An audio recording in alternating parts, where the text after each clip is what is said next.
Good morning everyone. Our today's topics are Hindu undivided family business or joint Hindu family business and partnership. So what is HUF? Hindu undivided family business. क्या होता है HUF? देखो एक आपको पता होगा कि इस नाम से समझ आ रहा होगा कि जो जॉइंट फैमिलीज़ होती है यानी कि जो जिसमें एक से ज़्यादा लोग रहते हैं यानी कि दो भाई है, फादर है या ऐसे जो अनडिवाइडेड फैमिली होती है वो आपस में मिलके जो भी बिज़नेस करते हैं उसे क्या कहते हैं, हिंदू अनडिवाइडेड फैमिली बिज़नेस। जिसमें क्या होता है, एंसेस्टर्स की प्रॉपर्टी होती है, उसको मतलब जो उनके सक्सेसर्स होते हैं या हियर्स होते हैं, लीगल हियर्स होते हैं, वो चलाते रहते हैं उनका जो भी बिज़नेस होता है वो चलाते रहते हैं। तो वो क्या होते हैं, हिंदू अनडिवाइडेड फैमिली। जैसे आपने देखा होगा कि काफ़ी सारी फैमिलीज़ अपने घर में अचार या पापड़ का बिज़नेस कर रहे होते हैं, सब लोग मिलके वही काम कर रहे हैं। तो ये सब क्या होता है, हिंदू अनडिवाइडेड फैमिली। इसमें क्या होता है, एक जो मेन पर्सन होता है ना, जो एल्डेस्ट पर्सन होता है, एल्डर पर्सन जो होता है इसके अंदर, जो सबसे बड़ा घर का मुखिया जिसको हम कहते हैं, उसे क्या कहते हैं, कर्ता बोलते हैं। ठीक है, वही क्या होता है, मेन जो ग्रुप मतलब जो उस पूरे की पूरे बिजनेस को लीड कर रहा होता है या कंट्रोल जिसका या मैनेजमेंट जो होता है वो किसका होता है, कर्ता का मैनेजमेंट होता है। कर्ता ही क्या करता है, मैनेज करता है बिजनेस को।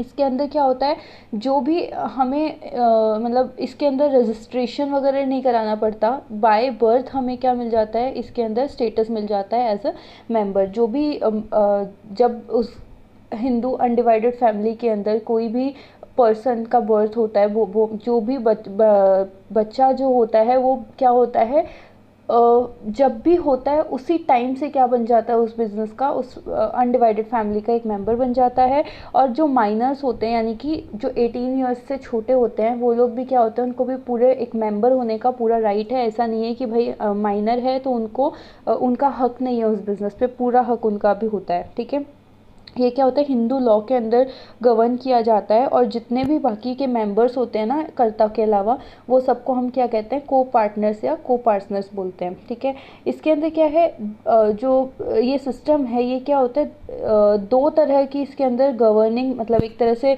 दो तरह की मेंबरशिप होती है, जिसमें हम कह सकते हैं कि दो तरीके से हम लोग देखते हैं मेंबरशिप किस किस तरीके से होती है। सबसे पहला तो है दया भागा सिस्टम। पहला सिस्टम कौन सा है, दया भागा। इसके अंदर क्या होता है, जो फीमेल और मेल दोनों ही क्या होते हैं, दोनों को ही पूरा राइट होता है को पार्टनर बनने का इस हिंदू अनडिवाइडेड फैमिली में। और जो दूसरा है वो क्या है, मिताक्षरा। मिताक्षरा क्या होता है, इसमें सिर्फ और सिर्फ मेल पर्सन जो होते हैं फैमिली के या मेल मेंबर्स जो होते हैं, उन्हीं को वो राइट मिला हुआ होता है कि वो लोग क्या करें, उस बिजनेस के अंदर मेंबर्स बन सकते हैं, को पार्टनर्स बन सकते हैं।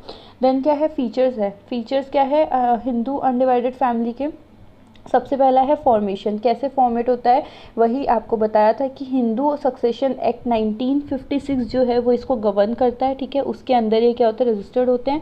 और ये जो बिज़नेस है, फैमिली बिजनेस है, ये क्या है, एंसेस्ट्रल प्रॉपर्टी के ऊपर चल रहे होते हैं। और जो जैसे जैसे बर्थ से बाय बर्थ ही क्या होता है, उनको राइट मिलता जाता है उसके अंदर मेंबर बनने का। ठीक है, नेक्स्ट क्या है, देन आता है लाइबिलिटी। देखो लाइबिलिटी क्या होती है, कर्ता जो है यानी जो मेन मेंबर है, एल्डेस्ट पर्सन है, उसकी तो अनलिमिटेड लाइबिलिटी होती है, यानी कि हर एक चीज़ के लिए, क्योंकि कंट्रोल और मैनेज वही कर रहा है, तो क्या है, उसकी अनलिमिटेड लाइबिलिटी। और जो मेंबर्स होते हैं उनकी क्या है, उनके शेयर तक, उनके मतलब किस एक्सटेंट तक उनका शेयर है उसके अंदर उनकी वहाँ तक लिमिटेड लाइबिलिटी होती है। कंट्रोल, कंट्रोल किसका होता है, वही जो सीनियर मोस्ट मेल पर्सन है उसी का ही क्या होगा, यानी कर्ता का ही फुल कंट्रोल होता है फैमिली बिजनेस पे, वही सारे डिसीजन मेकिंग करता है और उसके डिसीजन सभी को मानने पड़ते हैं। ठीक है, कंटिन्यूटी। अब ऐसा नहीं है कि कर्ता के मर जाने के बाद में बिजनेस बंद हो जाएगा, या कोई मेंबर अगर मर जाता है तो क्या होता है, बिजनेस बंद हो जाएगा, ऐसा नहीं है। अगर एक कर्ता जो है वो इनकेपेबल है काम करने में, या फिर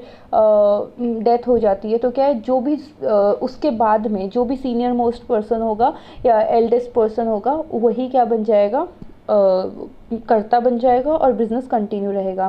देन माइनर मेंबर, मैंने आपको माइनर का बताया था कि जो माइनर है 18 ईयर से छोटा है, वो भी क्या है, फुल कैपेसिटी में अपना मेंबर बन सकता है। ऐसा नहीं है कि उसको कोई मेजॉरिटी की वो होगी कि हाँ जब वो मेजर मतलब माइनर नहीं रहेगा या बड़ा होगा, 18 ईयर्स का होगा, उसके बाद वो मेंबर बन सकता है, वो भी फुल फ्लेज मेंबर माना जाता है। रजिस्ट्रेशन क्या होता है, इसमें कोई कंपलसरी नहीं है कि रजिस्ट्रेशन कराना पड़ेगा बिजनेस का, ऐसा कुछ नहीं होता है। इसमें क्या है, बस गवर्न होता है हिंदू लॉ के अकॉर्डिंग, हिंदू लॉ के अकॉर्डिंगली ये गवर्न होता है। देन आता है हमारा पार्टनरशिप। पार्टनरशिप क्या है, देखो आपको पता है पार्टनरशिप के बारे में, तो पार्टनर्स कौन होते हैं, दो या दो से ज़्यादा लोग जो होते हैं वो मिलके क्या करते हैं, पार्टनरशिप एक्ट के अकॉर्डिंग पार्टनर्स बनते हैं और एक फर्म खोलते हैं जिसमें वो काम करते हैं।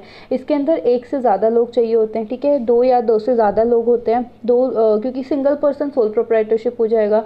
अब क्या था, सोल प्रोप्राइटरशिप और एचयूएफ के अंदर कुछ शॉर्टकमिंग्स थे, कुछ ना कुछ लूप होल्स थे, उसकी वजह से क्या हुआ, पार्टनरशिप फर्म जो थी वो एग्जिस्टेंस में आई। अब लूप होल्स क्या क्या हो सकते हैं, शॉर्टकमिंग्स क्या क्या है, मतलब कैपिटल नहीं होती प्रॉपर, लिमिटेड मैनेजेरियल एबिलिटी, सब में इतना के मतलब वो सब इतने मैनेजेरियल एबिलिटी के साथ नहीं होते, सबके पास इतनी अच्छी एबिलिटी नहीं होती कि सब कुछ मैनेज कर सके एंड ऑल, और रिस्क वगैरह जो है वो भी उनके ऊपर ही रहता है। तो यहाँ क्या होता है, कैपिटल वगैरह के लिए ये पार्टनरशिप फॉर्म्स बनाई जाती है, पार्टनरशिप्स बनती है, और इसमें क्या होता है, मतलब दो अलग अलग लोग जब आएंगे तो रिस्क शेयरिंग वगैरह सब सही होगा, तो वो क्या होता है, इस वजह से पार्टनरशिप बनती है। तो पार्टनरशिप का मीनिंग क्या है, देखो, partnership is an association of two or more than two persons who are willingly agree to carry on some lawful business jointly and share the profit and losses of the business। इसमें क्या होता है, willingly वो मतलब दो या दो से ज़्यादा पर्सन अपनी इच्छा से क्या करते हैं, एक पार्टनरशिप के अंदर आते हैं जिसके अंदर वो प्रॉफिट और लॉसेस जो होते हैं वो दोनों को शेयर करते हैं, अपने शेयर, अपनी जो रेशियो है उसके अकॉर्डिंग, मतलब जितनी कैपिटल जो पर्सन लेकर आ रहा है अपनी कैपिटल के अकॉर्डिंग, अपने कैपिटल के शेयर के अकॉर्डिंग वो क्या करते हैं, इसमें लॉस और प्रॉफिट दोनों शेयर करते हैं, ठीक है। अब जो दो पर्सन हैं यानी जिन्होंने पार्टनरशिप की है, तो वो पर्सन जो है उनको तो क्या बोलते हैं, हम पार्टनर्स बोलते हैं, और उनको मिलाकर मतलब उन लोग सब, इसमें क्या होता है, जो पार्टनर्स होते हैं दो पर्सन तो मिलके पार्टनर्स बनते हैं और उन लोगों को साथ में कलेक्टिवली हम क्या कहते हैं, फर्म बोलते हैं, और वो जो उनका जो बिजनेस है वो किस नाम से जाना जाता है, फर्म नेम से जाना जाता है, ठीक है। जैसे एक्स है और वाई है, दोनों ने पार्टनरशिप करी तो एक्स और वाई तो क्या हो गए, पार्टनर्स हो गए। अब उनकी फर्म का नाम क्या होगा, एक्स, मतलब जो भी मर्जी वो रख सकते हैं, तो उनकी फर्म के नाम से वो क्या जाने जाएंगे, मतलब कलेक्टिवली उनको एक फर्म माना जाएगा और उसके बेसिस पे उनके फर्म का नाम रखा जाएगा, like X and Y brothers या कुछ भी इस तरीके का, कि हाँ वो लोग एक फर्म का नाम रख रहे हैं, ठीक है। ये होती है हमारी पार्टनरशिप। देन हम देखते हैं इसकी merit features of partnership. Features क्या होते हैं पार्टनरशिप के, सबसे पहले आता है फॉर्मेशन।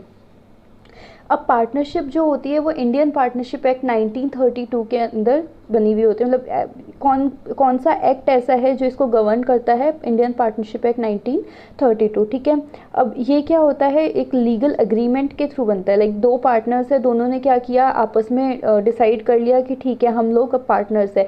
हो सकता है ये ओरल एग्रीमेंट हो सकता है ये रिटर्न एग्रीमेंट हो, ठीक है। इसमें से कोई कंपलसरी नहीं है कि आपको रिटर्न एग्रीमेंट ही बनाना पड़ेगा तभी आप लोग एक पार्टनरशिप में आ सकते हो। ओरल एग्रीमेंट भी हो सकता है, लेकिन ओरल एग्रीमेंट में क्या है, थोड़ा सा इश्यूज हो सकते हैं, लाइक कल को हो सकता है कोई पार्टनर मुकर जाए कि नहीं मैंने ऐसा कहा ही नहीं था, या कोई ना कोई टर्म्स एंड कंडीशन से मना कर सकता है कोई भी। तो क्या होता है, ज़्यादा प्रेफर किया जाता है कि रिटर्न एग्रीमेंट हो। अब आपको पता है अगर कल को कोई भी डिस्प्यूट्स होते हैं या कुछ भी होता है तो कोर्ट या जो भी हम अगर उसके लिए लीगल प्रोसीडिंग करते हैं तो क्या होता है, वहाँ पे रिटर्न प्रूफ मांगती है कोर्ट। तो इसके लिए क्या होता है, रिटर्न एग्रीमेंट हो तो वो ज़्यादा अच्छा होता है, तो प्रेफरेबली रिटर्न एग्रीमेंट बनाया जाता है। तो ये क्या है, इसी के थ्रू फॉर्मेट होती है पार्टनरशिप, ठीक है।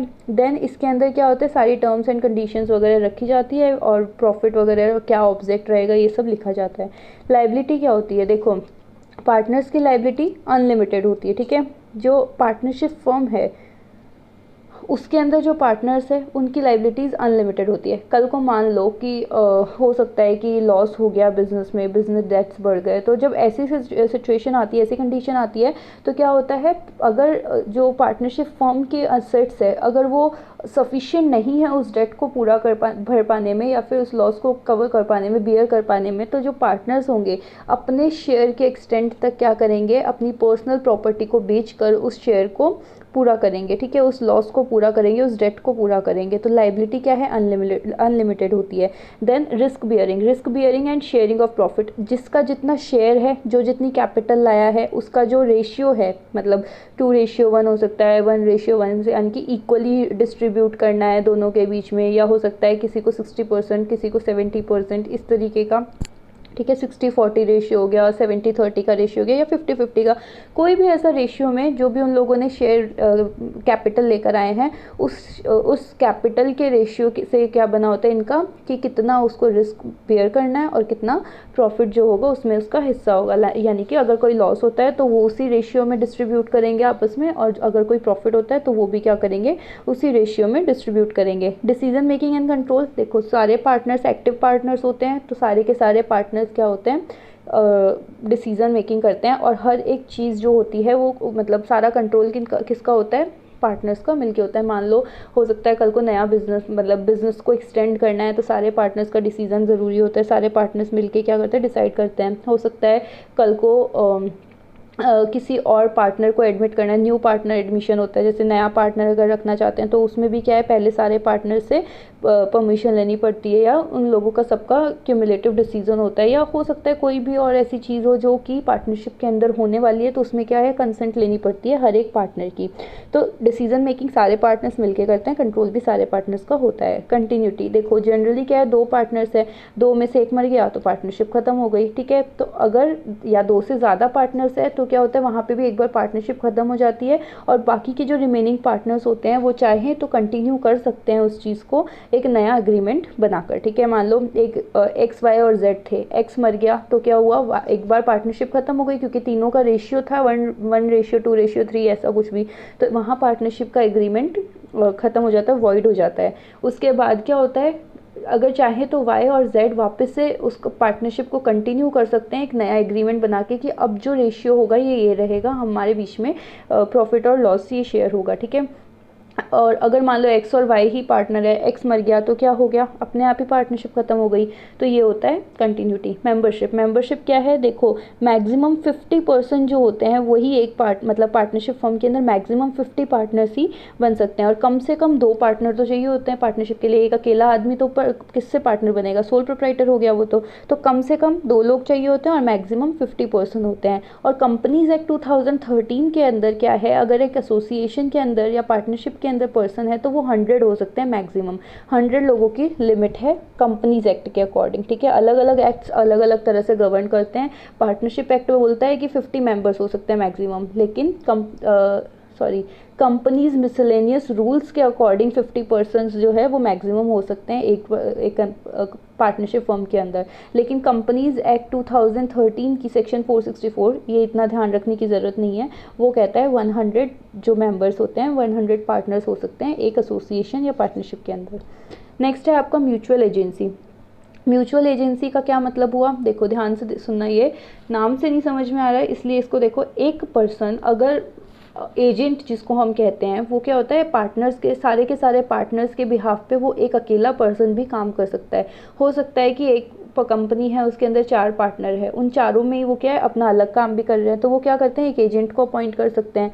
तो या तो वो एक पर्सन उन चारों के बिहाफ पे काम कर सकता है, ठीक है, या फिर एक पर्सन है एक्स, बाकी Y Z A B C D मान लो, ठीक है। ए है वो क्या है, कहीं और भी काम कर रहा है, तो वो अपने बिहाफ पे किसी एजेंट को अप्रूव कर देगा कि हाँ ये मेरी जगह काम करेगा। और बी सी और डी ये तीनों क्या कर रहे हैं, ये अपने अपने काम कर रहे हैं। या हो सकता है ए बी सी डी के बिहाफ पे एक ही पर्सन जो है वो काम कर रहा है, ठीक है। तो वो क्या हो गया, एजेंट हो गया, एजेंट और प्रिंसिपल का रिलेशनशिप हो गया यहाँ पे। तो वो एजेंट क्या है, सबके बिहाफ पे काम कर सकता है, या किसी एक के बिहाफ पे जिसने उसको अपॉइंट किया उसके बिहाफ पे काम करेगा।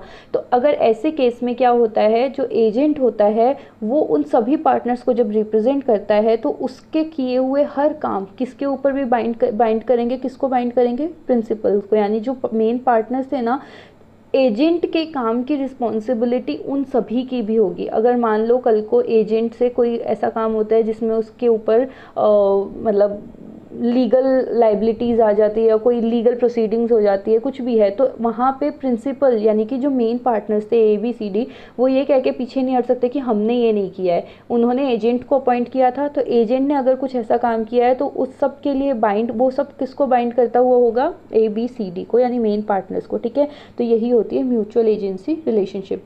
रजिस्ट्रेशन, रजिस्ट्रेशन क्या होता है, देखो, रजिस्ट्रेशन है कि पार्टनरशिप एक्ट 1932 के अकॉर्डिंग मेन कंपलसरी नहीं है कि आपको अपने आप को रजिस्टर्ड कराना पड़ेगा। ऐसा कोई भी कंपलसरी नहीं है कि आपको अपनी पार्टनरशिप जो है, पार्टनरशिप डीड जो है या पार्टनरशिप जो है उसको रजिस्टर्ड कराना होगा। लेकिन अगर आप रजिस्टर करा लेते हो तो आपको कुछ एडवांटेजेस मिलेंगे, डेफिनेटली कहीं ना कहीं आपको बेनिफिट्स मिलेंगे उस चीज़ के। तो रजिस्ट्रेशन करा लेना चाहिए, वो ज़्यादा अच्छा होता है, लेकिन कंपलसरी नहीं है कि आपको रजिस्ट्रेशन कराना ही पड़ेगा। ठीक है, कल हम इसकी मेरिट्स और डीमेरिट्स के बारे में पढ़ते हैं।